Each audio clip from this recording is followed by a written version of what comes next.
أما بعد فأعوذ بالله من الشيطان الرجيم بسم الله الرحمن الرحيم اهدنا الصراط المستقيم صدق الله العظيم انتهى المحبة وقوة الانتصار حضور نبی رحمت صلی اللہ علیہ وسلم کے دربار بہرباد میں ہدیہ درود و سلام پیش فرمائے اللہم صلی علی سیدنا و مولانا محمد مدنی وبارک وسلم صلاۃ و سلام علیک یا سیدی یا رسول اللہ۔ عزیز دوستو، بزرگ و ساتھیو، لائق صدر احترام، عزتوں کے لائق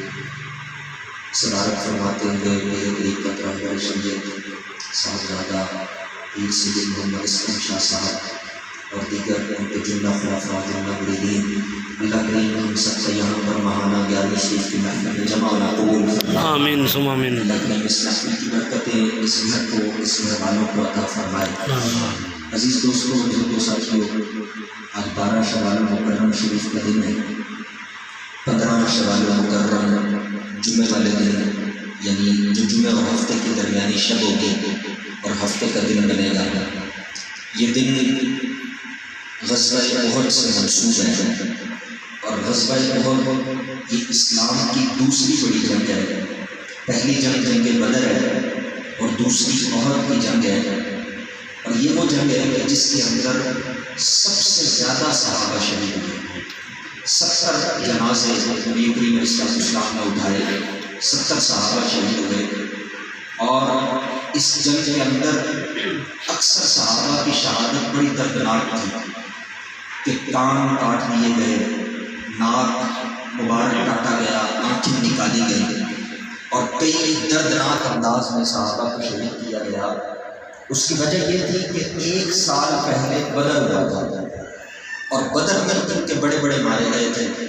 انہوں نے بدلہ لیتے ہوئے احد کے اندر اپنا غصہ اتارا، اور اس میں مسلمانوں کو باقاعدہ پہلے فتح نصیب ہو رہی تھی، لیکن پھر جنگ کا پاسا پلٹا اور پھر 70 صحابہ شہید ہوئے۔ اور اس میں جو سب سے دردناک شہادت ہے وہ حضور سید الشہداء،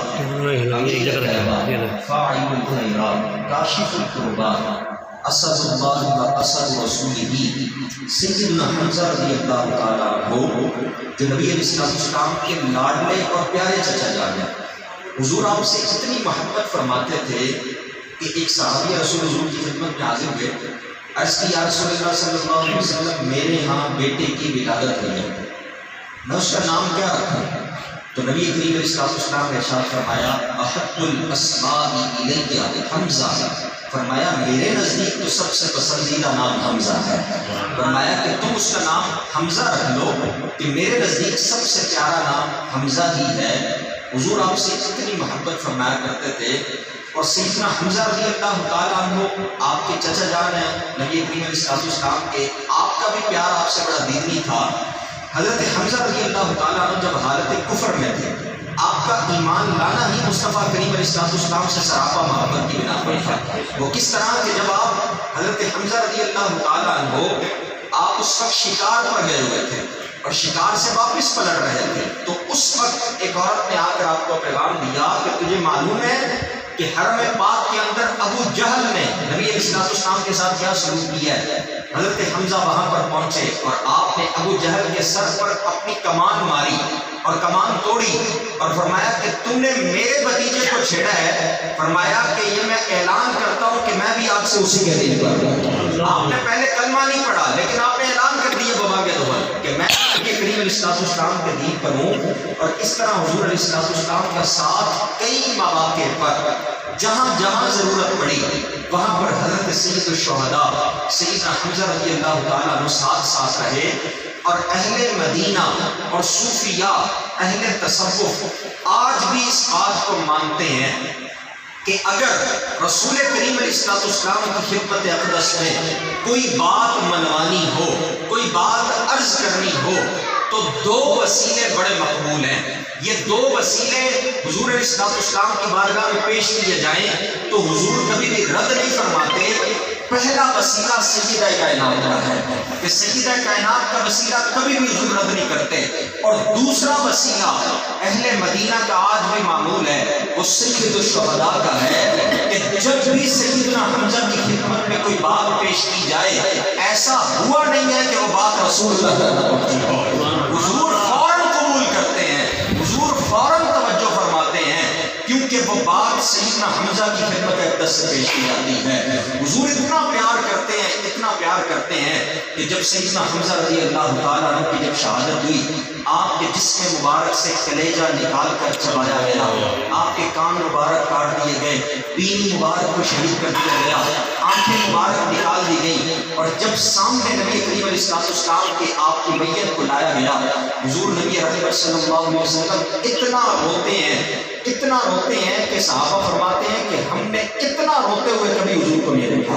کہ اتنا حضور علیہ السلام کی آنکھوں سے آنسو آئے کہ حضور نبی کریم علیہ السلام کی داڑھی مبارک آنسوؤں سے تر ہو گئی۔ اور جب حضور علیہ السلام مدینہ منورہ پہنچے تو ہر ایک صحابی کے گھر پر کوئی نہ کوئی رونے والا تھا،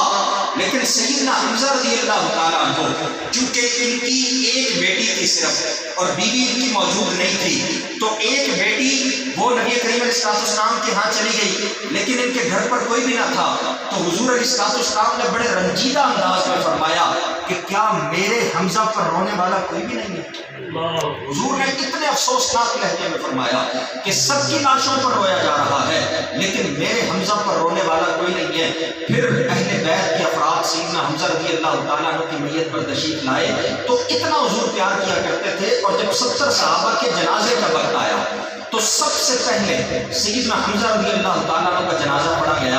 اور پھر حضور علیہ السلام نے فرمایا کہ اب حمزہ کی میت کو اٹھانا نہیں ہے، اب حمزہ کی میت وہیں، سیدنا حمزہ کی میت وہیں رکھی رہی، اور اب اگلی میت کو لایا جاتا اور جنازہ پڑھا جاتا، دوسری میت رخصت ہو جاتی، پھر تیسری لائی جاتی، میت رخصت ہو جاتی، چوتھی لائی جاتی، میت رخصت ہو جاتی، گویا کہ سیدنا حمزہ کی میت رکھی رہی، اور ایک وقت میں حضور نے 70 مرتبہ حضرت حمزہ کا جنازہ ادا۔ یہ مقام و مرتبہ اللہ نے سید الشہداء سیدنا حمزہ رضی اللہ تعالیٰ عنہ عطا فرمایا،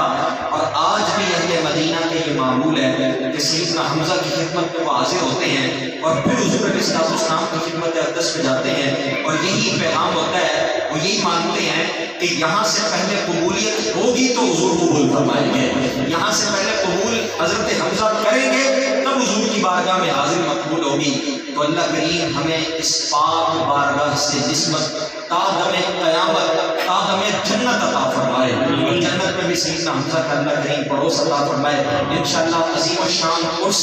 سیدنا حمزہ رضی اللہ تعالیٰ عنہ کا ہر سال ہوتا ہے مرکزی مسجد میں، انشاءاللہ اس جمعہ المبارک کو بھی بعد نماز عصر منعقد ہو رہا ہے، عشاء تک یہ محفل چلے گی، ضرور